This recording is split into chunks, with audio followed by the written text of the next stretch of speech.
Welcome to the Business of You, the show that empowers you to put yourself out there and build your personal brand. I'm your host, Michelle Griffin, helping you each week with expert tips, inspiring stories, and personalized coaching so you can master your reputation and build your future, showing up as the brand and business of you. I'm excited you're here. Now let's get going with today's show. Welcome to another episode of the Business of You. And guys, I am really excited. And I think I probably say I'm excited every time, but this is really an important one because not only are we talking about a topic that I have roots in, but we've never discussed this topic yet. And this is a huge topic that subject matter experts, consultants, coaches need this. And it gets you kind of off the social media wheel and helps you break through the noise and get your voice and message out there. And here's the thing. It's talking about publicity and visibility. Today, I'm super excited to introduce my guest, online visibility and PR strategist, Lisa Simone Richards. Welcome to the show, Lisa. Thank you so much for having me. I know this is going to be a super fun conversation. We had to interrupt ourselves and start recording, so it'll be fun to let everyone else be a fly on the wall today.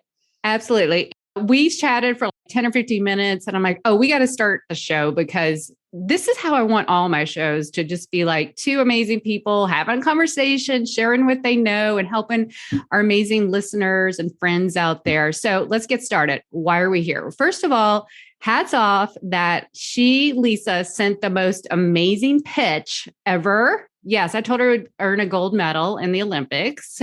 Hands down, because I know that's what she's an expert at what she does. Of course, I checked her out, listened to her stuff, and she is so exciting and talented and is here to share so much. We are so in for a treat. So Lisa, where do we start? Your audience is what mine are. Coaches, consultants, subject matter experts. There's a hamster wheel in it, frustrated. Where do we start? So really great question. Where I would begin is really getting clear on the difference between content and visibility. Because I think once a lot of online service-based business owners make that distinction, all of a sudden a light bulb goes off and the strategy changes.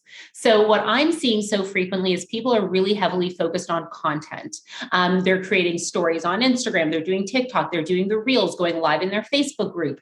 And it is so incredible that we have access to social media. Like when I think about getting started in PR 20 years ago, you were at an editor's mercy. You were at a producer's mercy to be able to get exposure and visibility. It had to be edited the way they wanted to. It was produced when they wanted to air it. Now we can do it on our own platforms, and we can even go beyond that and communicate and connect with the people who are following us. However, creating content is different from visibility. Content is nurturing our existing audience. It's building that known and trust factor with the people who already follow us. It is not attracting in new leads. It is not lead generation. So I hear so many people say, I've been doing content on social all the time and I'm getting likes and getting comments, but I'm not getting more sales. So the question I ask back is, how are you getting more visibility? Because maybe 6 years ago, you could do a static post on Instagram and write #onlinebusinesscoach and get some business from it. Does not work like that today. So when it comes to visibility, this is getting in front of new leads, landing in front of new people. I always like to speak into leveraging other people's platforms. What it could look like is getting on their Facebook lives in their group, going live on LinkedIn with them. It could be being interviewed on their podcast, getting on a television show, being in a magazine or on a website. Essentially, the crux is somebody out there has a group of your ideal clients hanging out, regardless of what platform it is. So now, who do we figure out who's the person that we need to know? How can we come up with a lather, rinse, repeat message that we can use over and over again, because y'all are publicists, you don't want to do this all day like I do. And how do we show up with so much value that the person who has the access to say yes or no to us, that we show up with so much value that they say, yes, we do want to put you in front of our audience. And now, instead of just getting followers, you're actually getting in front of qualified leads. You have that endorsement. So we have to make sure that as much as we're focusing on content, we need to be focusing on visibility, and every single week, seeing that follower number grow, seeing that email list grow, and making sure we're not just selling to the same few people over and over again, but expanding our audience. Oh my goodness, that is a super important distinction. And I cannot tell you how many people get caught, not just in the social media wheel, like you're saying, the content wheel. So visibility is amazing. It's barring other people's platform audiences. I say that a lot too. So absolutely love that. And give an example. You're a publicist and visibility strategist, so you do it right. But like your pitch came in my inbox, and I'm used to getting lots of pitches from agencies and people that just are so off topic. I'm like, did they even open my podcast and see? But yours was like, yeah, you made it so easy. You laid it out. You did your research. You showed your personality. So I might be jumping ahead of the game on how to get earned media. Some of our audience members here who are maybe even just starting out, left corporate to consultant, or a lot of them, they're thinking, how do I start? I haven't been in business for long, or maybe publicity is just reserved for people who are uber famous. So can you dispel some of those myths, please? 100%. Let's start there. So whether you are brand new at doing this online coaching thing or this entrepreneurial thing, or you've been doing this for 30 plus years, fantastic. There's a place in visibility for you. If you've been doing this for decades, the longevity, you know how to go past trends and what really works. You have expert insight as to what really holds over the test of time. And if you're somebody who just graduated fresh out of coaching school, wonderful. The newest modalities, you have a fresh perspective. So no matter where you are on the spectrum, enroll yourself in making it right. You're in the perfect place. And what's really interesting to see is a lot of new people think, oh, just like you said, PR's for those people who can hire a fancy publicist. It's way easier than people think. It's just a matter of knowing how. Something I was sharing on a guest training earlier is pat self on the back, if I may. Something I'm really good at is taking people who've never been on television before and turning them into recurring guest experts. One of my clients who signed up to work with me in 2019 had never been on TV. And now in 2022, she's been on well over 60 segments. And she does this all by herself. She doesn't need a publicist. She doesn't need me. She learned how to do it. So it's not that you have to have so much experience or someone amazing promoting you. You just need to know how. And once you learn how, you can do it over and over again. So there's no big fancy secret. There's no exclusive door. It's not just for people who've been doing this for 10 years. All you need is the insider secret. I'm not sure if I just said this 2 seconds ago, forgive me, but I've been having a lot of calls today. And one of the things we were talking about with recurring television that I mentioned with my client, Pam, if you're in a major city and you have a morning television show in your station, typically that's going to air from 6 to 9 a.m., 5 days a week. That's 15 hours of content. Imagine what it's like being one of the 4 or 5 producers of that show who has to fill 15 hours of stuff every single week. And a segment's only 4 to 7 minutes long. So if you come at them and you're like, hey, I have this great idea for a TV segment. This is what it would look like. This is what the viewers are going to learn by the end. If you can paint that picture for them, do you know how grateful and excited they're going to be to get your pitch? Because you just saved them one segment in the long line of many that they need to come up with.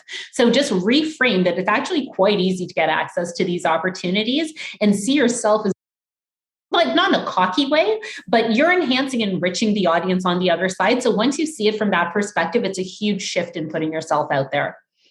Absolutely. I keep going back to your pitch. And I told you in the pre-show, you pretty much outlined the show notes, the diagram. I could just literally lift what you sent me and make it the show notes. It's just right on the thing, because you got to think what's in it for them, not what's in it for me, what's in it for them. And you hand deliver not just the topic, you make it so easy for them. Of course, they're going to welcome you. So absolutely love it. I love the idea of a morning show. Sometimes even like your local cable access has shows, and those get a lot of exposure too. So love it. And I know you told me in the pitch that you were going to help us uncover secrets that publicists don't even want you to know, which you're about to do that now. I know you have a ladder strategy and the 3 P's or something, or the 3 something ABC. You did a great job of remembering that. Yes, thank you. Yes. Sure. So why don't we start by walking the listeners through the ladder of publicity? Because for people who are starting to think, okay, I'm enrolled in this visibility and publicity thing now, how do I actually do it? Because one of the things that comes up is, oh my goodness, who am I to put myself out there now? So I love walking my clients through the ladder of publicity. This is a way that I really feel builds your confidence as you continue to put yourself out there so you can grow and grow to bigger opportunities. So where I like to start people at the base of the ladder is written media. And let me actually even bring that back for 1 second and consider that everybody likes to consume content differently. So my husband and I, we love to cook together, and there's a Thai red curry recipe that we make every few weeks. Don't know it quite by heart yet. So when we're watching it or when we're making it, I watch it on YouTube. She does the thing. I do it in the kitchen. I pause, I go back to the video, and I just keep doing it on repeat. He has seen this video so many times that he's like, I can't stand this lady's voice. Can we please read the blog post? So again, remember that your ideal client has their preferred way of consuming content. And through this ladder of publicity, we're going to hit each of the three ways. So no matter how they like to learn, you're able to get in front of them. So I mentioned before, starting with written content, and this is at the base of the ladder because it's the one it almost allows your inner perfectionist to win with this one. So this is an opportunity for you to either write content or be interviewed on another platform. And some examples of written content could be getting featured in a newspaper, a magazine, on a website, a guest blog post. Typically, like I said, you're either writing the content or being interviewed. So let's start even putting into practice, how can you start getting access to opportunities like that? Chances are someone who's listening to this show may have a blog. They might be writing a weekly email newsletter. Why not go on Google and type in "for us" in your area of expertise? For us, online business; for us, money; for us, relationships; for us, keto; for us, motherhood, whatever it might be. And what you're going to get in the results are a bunch of sites that are looking for contributors to contribute content on that topic. So I always say they may not be the sexiest sites you've ever heard of, but this is a great way to get started from going beyond your platform onto other platforms. And one of the nice things about following this strategy is, number one, you're going to be writing content for a site that specializes in it. That's why they're looking for people like you. So this is a site that probably has qualified leads coming to it. But also, let's think about when a client is at the stage of considering working with us and they're looking at taking out that credit card to make that investment. You know what they're going to do? They're going to Google you. Mm-hmm. I mean, I went for sushi this weekend and I Googled it, and that was only $30 investment. So what is it like when somebody is thinking of working with you, they Google your name, and not only are you showing up on your own profiles, but now you're showing up on other platforms. Mm-hmm. And this all of a sudden creates this trust for them. And it shifts the perception from, oh, this person's just any other coach, to, oh, this person's been featured on X, Y, and Z. So it builds that level of trust before they enroll themselves in working with you. Yeah, that social proof is everything. No, that's absolutely true. I love that. Going back to that thing, let's talk about the Google thing. Do you have to add any hashtag or any quotes or anything? Is there just straight for us? Typically, I will do quotes, right for us, WRITE for us, and then the industry. So right for us. The people who are listening can't see what's happening. I'm doing air quotes. For us in air quotes, and then your industry on the outside, and that'll start bringing up the right sites for you. Perfect. And I'm sure when you do that, and you've probably done them tons of times, it's just a huge list, right? That you just endless that you wouldn't even know about. I'm going to go try that when I get off this podcast and see what comes up. What, hundreds and dozens? What does it look like? Yeah. It depends on how many pages you want to go deep. It depends on where you are, because Google's going to geo-tag that kind of thing for you. But I'm willing to bet you'll probably be able to go at least 5 pages deep with opportunities. And then, of course, you can evaluate and assess which one could be a good fit for me. And like I said, again, maybe if you see a site has 2 Instagram followers, maybe that's not the move. But don't be I'm going to say this lovingly, don't be so snotty that you're only going for Oprah and Forbes. If you want to go for Oprah and Forbes, they're going to research you before they put you on. If you have nothing, they're not going to pick you. So let's build. Let's be okay with building. And then one day we'll get to that top of the ladder. Okay. Before we go into audio, I want to ask you about Help a Reporter Out. What's your take on that? Yeah, I think Haro is a great resource. So it's Haro. I always say Haro. For those who are listening who haven't heard of it, this is a website called helpareporter.com. Its nickname is Haro for Help a Reporter Out. So what you do is you go to helpareporter.com, and it'll ask you to sign up for free, either as a source or a journalist. You listening to this show are a source.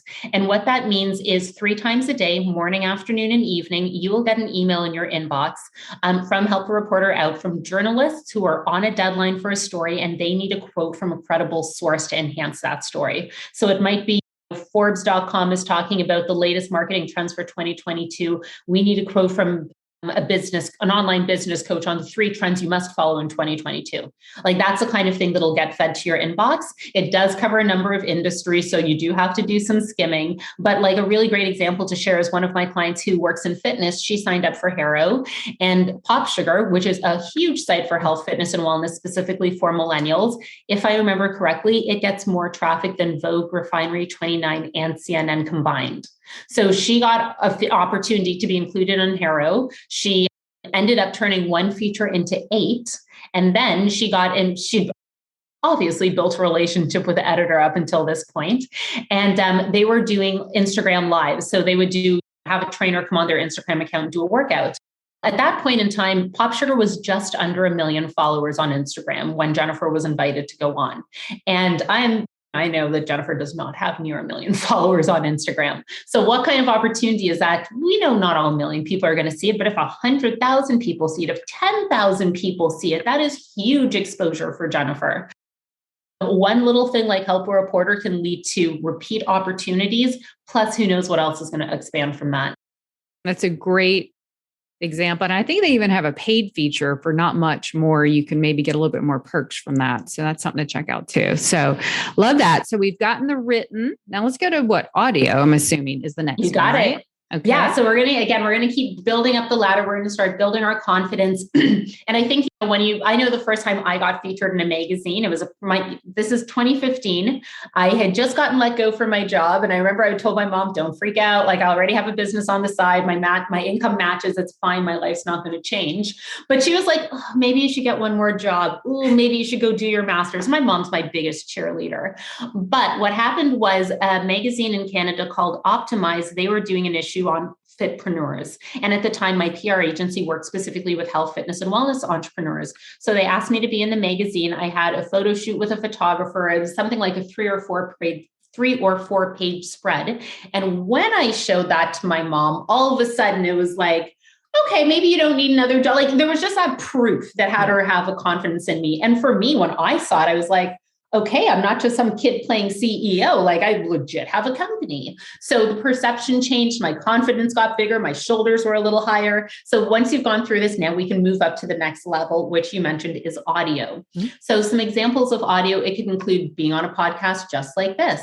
It could be hosting or moderating a room on Clubhouse. If you have a bricks and mortar business, it could also be local radio, which again, may not be the sexiest thing, but if you need foot traffic, that's how you get in front of the people in your city. So I'm pretty confident that anyone listening to this show has had a conversation before. So now we're just doing it in a recorded situation where you get practice on your messaging, feel more confident, get clearer, have a conversation, adding value. And this is a great way to bring people into your world. And sometimes I know with podcasts, maybe 80% of the time I'm on camera, and I prefer that because I want to see the host's intonation. I want to see if they're about to say something so we don't trip over each other and we have a smooth conversation. But I remember like maybe 20% of those podcasts, I'm not on camera. And one day I was just walking around in pajamas, hadn't done anything yet, and it was easy to have the conversation. So it takes a lot of pressure off. And it's, again, like I mentioned, having a conversation is something that I'm sure everybody here has done before successfully. Yeah, especially like on Zoom, right? Same thing. Absolutely. And I do having the podcast and video because I can repurpose and get those clips and all those things. And that just helps you with all that. So one of the things, podcasts, since the pandemic, they have really grown. Now, I don't know the consistency level of those that launched in the last 2 years. Where would we go to learn more about what podcasts I know there's directories, all kind of new things have crept up. What's your go-to for those places? I have a really easy way for people to get started because it can feel overwhelming. Like what show should I be featured on? So one strategy that I teach my clients is called Success Leaves Clues. We don't need to reinvent the wheel. I do not believe in copying, but I absolutely believe in drawing inspiration from. So something that I would encourage you to think about as you're listening to this show is who is somebody that is 3 to 5 steps ahead of you in their career that's doing something that you would love to emulate. So, a name that I often think of is one of my good friends, Christina Nicholson. She has a PR agency. We do something very similar, and I'm all about collaboration over competition all day, every day. So I could easily go on Google and I could type in Christina Nicholson podcast. And what it's going to do is give me a list of all the shows that she's been on. And do you know what that tells me? I know that they interview people because Christina's been on the show. I know that they cover visibility because Christina's talked about it. I just have to come at it from a different angle. So now I can just do a little research, make sure that the show is in production still, because sometimes shows die. I can make sure it's still in production. I can make sure that my content is in alignment with the vision of the host for their listeners. And then I can reach out and make the ask. So that's a really easy way to get started. Who's someone who's doing something similar to you, who's 3 to 5 steps ahead? Where are they getting featured? That could be a great place to get started. Just come at it from a different perspective. Yeah, you're already validated. Absolutely. Okay, so really good. So we got the audio, lives, things like that. Can we do a quick little do's and don'ts for a podcast pitch? Because some of those really need some help, and just a few tweaks can make all the difference of a yes. Yeah. Okay. So I have something called the 7 pillars of the podcast, 7 pillars of the perfect pitch. I'm going to run through it in my head and reformat it into a do's and don'ts. So one of the things I would say is do start with a quick introduction, a short summary of who you are and not a novel about it.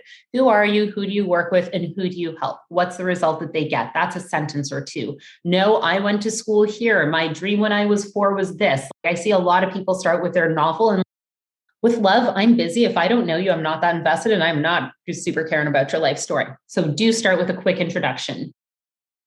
I would say I have something that I call the power of paragraph 2. This is where you can showcase familiarity. Share that you've listened to the show. What is the intention for the listeners? What are 2 episodes that you enjoyed? And maybe is there something you can comment on about the episode so they know that this is a personal pitch and not just a copy paste?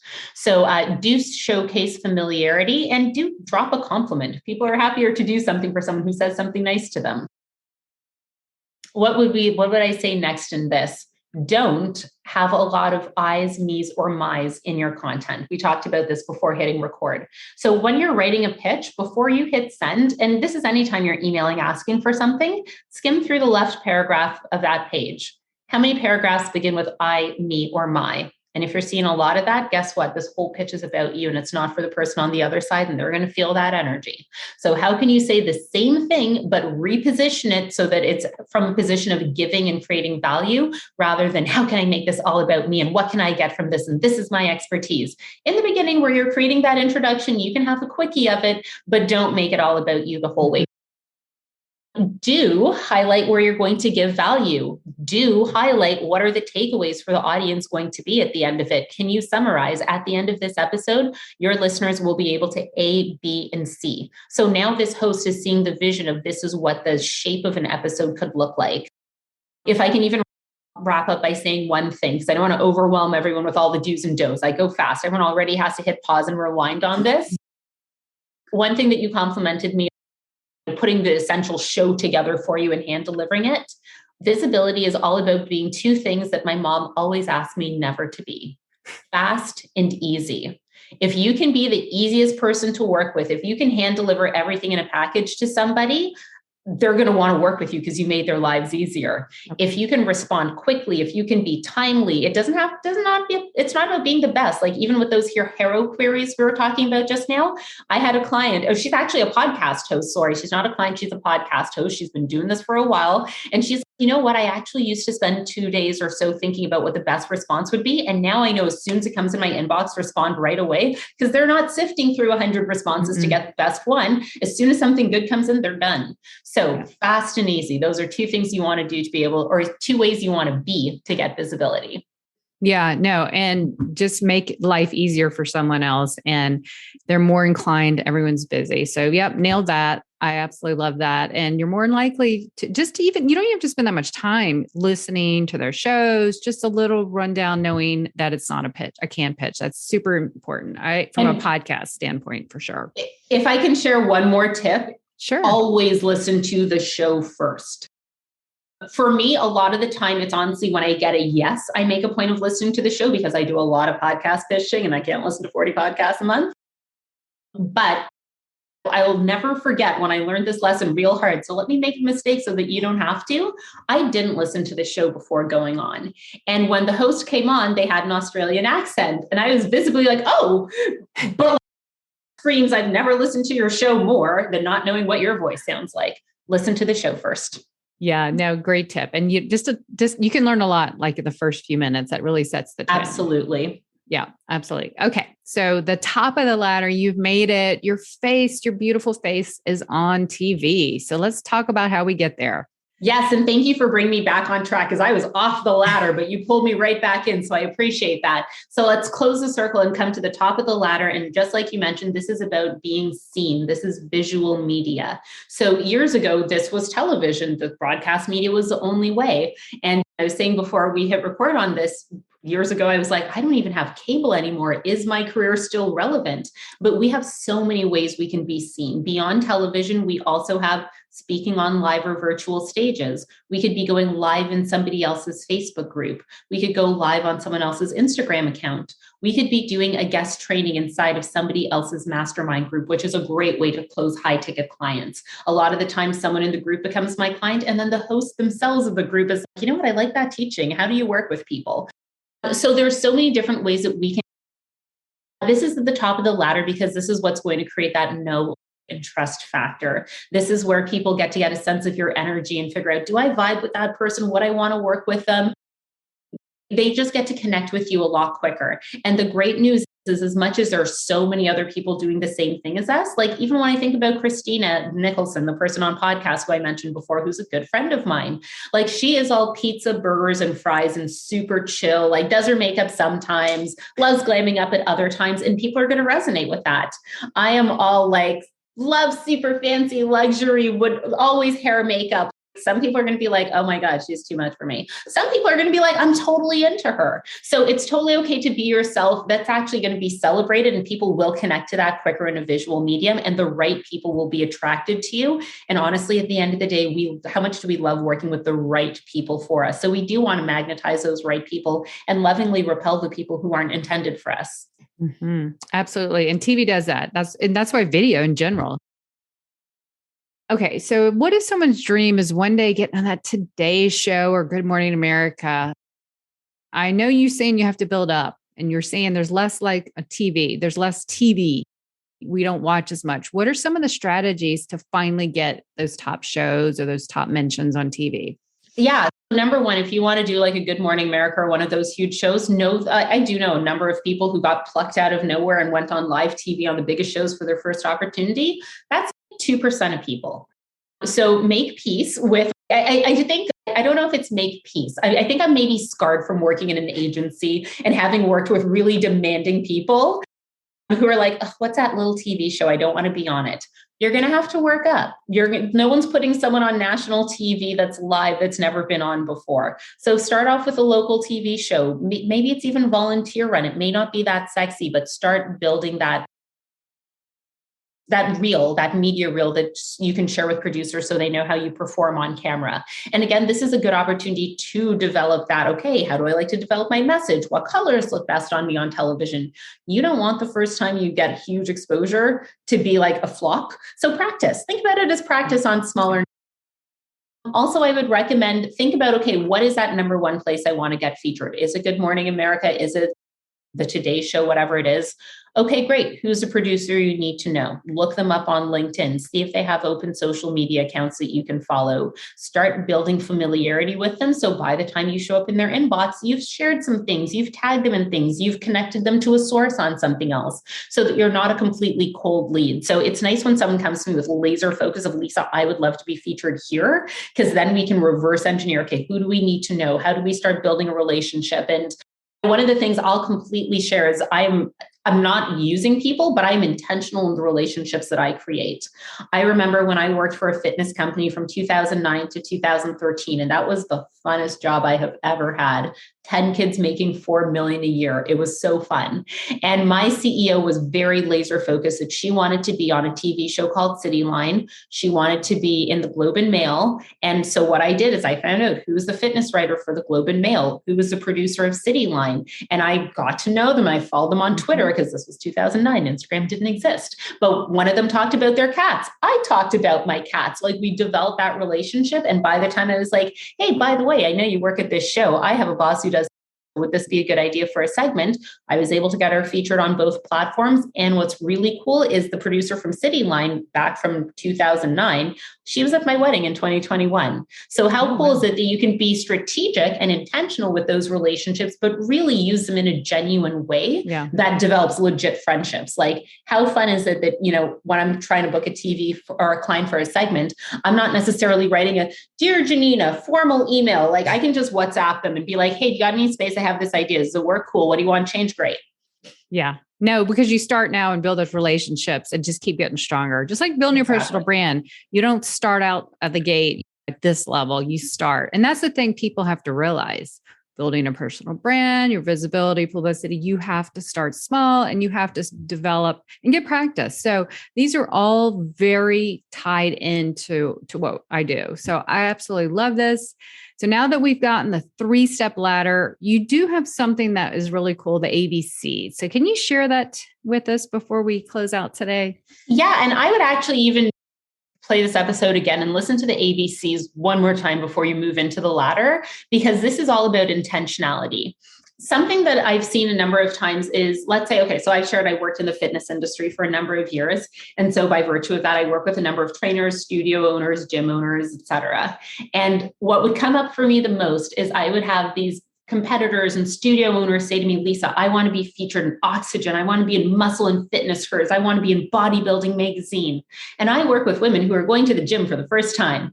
I was like, cool, they're not reading those. So this is where like intention and having that mindfulness comes in when you're coming up with your strategy. So let me dial it back, give you examples of that so we can play around with it.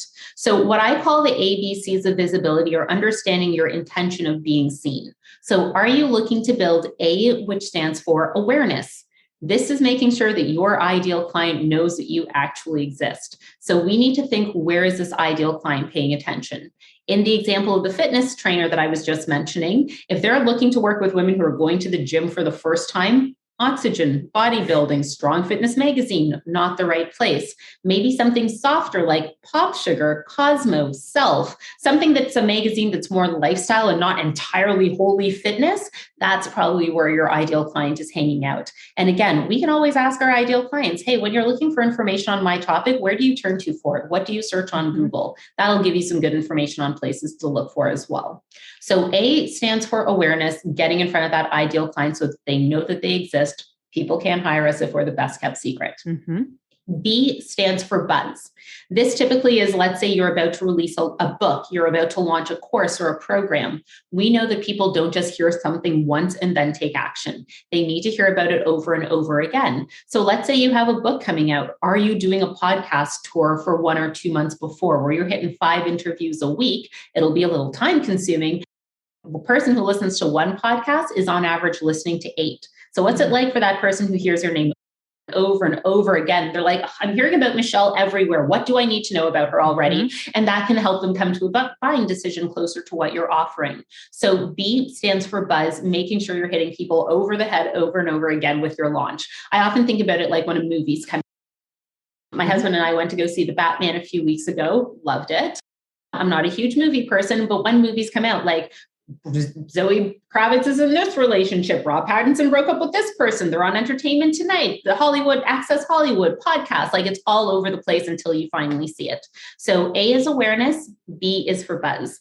C stands for credibility. Now, credibility comes in when your business is probably already doing well. It's not like you're hurting for your next client, but you really want to establish your thought leadership. You want to build expert status. You want to create authority. You want to be in this, you want your name to be said in the same sentences as the people whose programs you've bought, whose conferences you've attended. So for someone in fitness, this is where getting featured in Oxygen, Fitness, Strong, that could make sense for them, because when someone comes to their website, regardless of if they're not reading it, they can see those as seen on logos and they're like, "Oh, this person's no joke. They've been featured there." So it's not necessarily the thing that's going to turn money around tomorrow, or sales around is a better way to put it, but it's a thing that's going to help people know who you are, because like you have those credibility builders, you have that endorsement from those like high ticket publications. So typically people are looking for awareness, buzz, or credibility. And it's really important to know which one before you start pursuing publicity, because again, if you're looking to get that person person who's never been to the gym before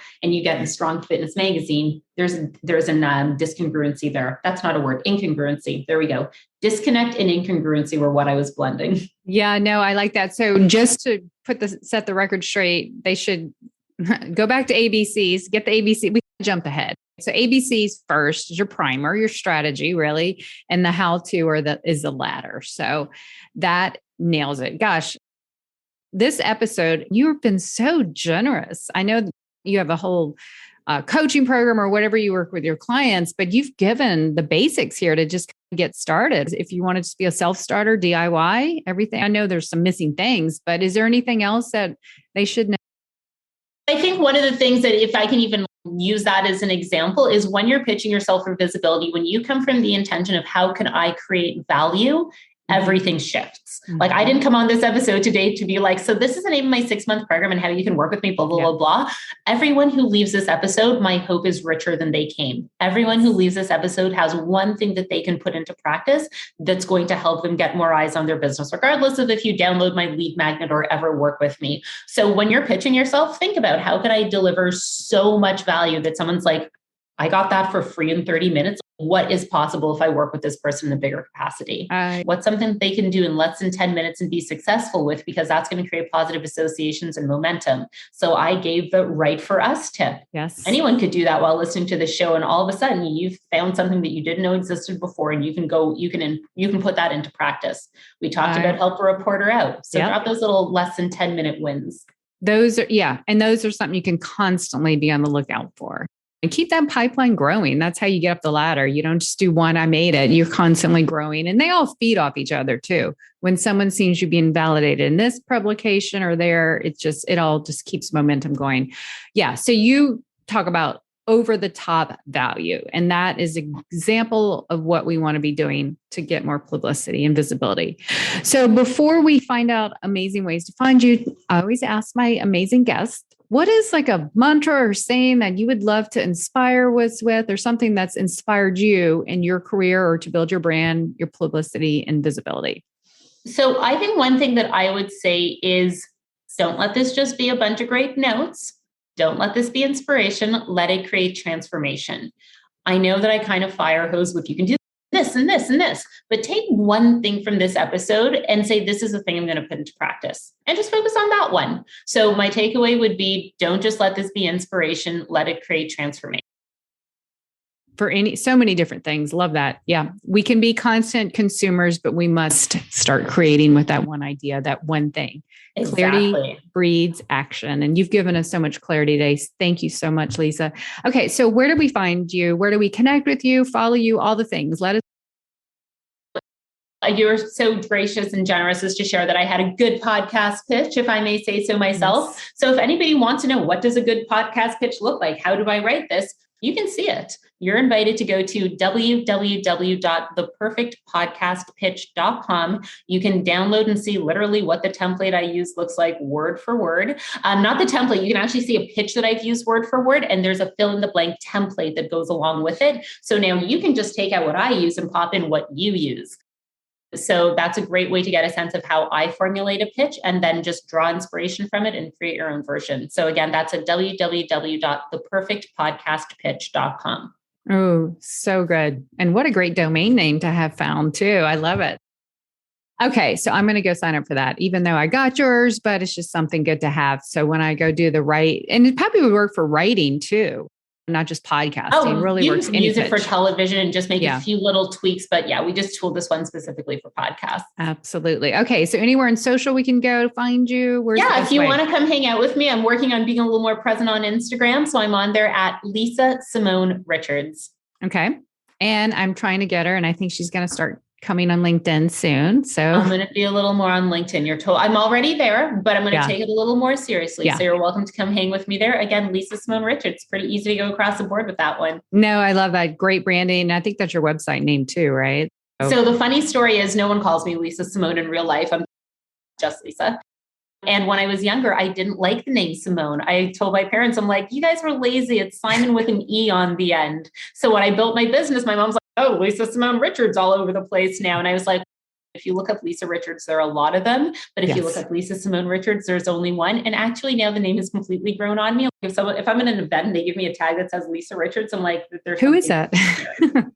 Yeah, I just actually put the B back in my name on LinkedIn because there's so many Michelle Griffins and my domain is Michelle B. Griffin, one of them. And so, yeah, you got to have that distinguishing something. That way there's just too many names out there that sound alike. So I love it. Lisa, I cannot thank you enough for showing up and just dropping so much value and just really helping, because I haven't covered this topic enough. And actually, I do want to probably explore it more because, like you said in the beginning, we can't just rely too much on that hamster wheel of content. Visibility and publicity are really going to help us stand out and get in front of new audiences, right?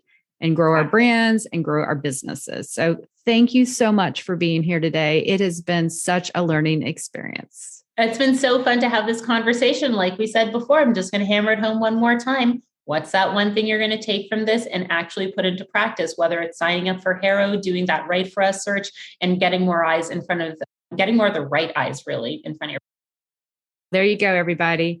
So until next week, before I close out, I want to reiterate what Lisa just said. What are you going to do? One thing to take action. Will it be to do the Google search, or are you going Harrow? Take action on one of these two amazing tips that she shared with us, because as you know, my mantra is put yourself out there, which Lisa has dropped a bunch of times and gave us exactly how. There you go, everybody. Until next week, please keep putting yourself out there. You have a message to share and people to impact and a business to grow. So until next time, I'll catch you later. Bye, everyone. Thanks so much for tuning in. You know, we need more impactful professionals, entrepreneurs, and leaders just like you getting out there sharing your expertise. So if you'd like to know more about how I can help you or your team grow your professional personal brand, please check out yourbrandyourbusiness.com. And until next time, you have a brand to build, a message to share, and people to impact. Now go put yourself out there and watch the business of you grow.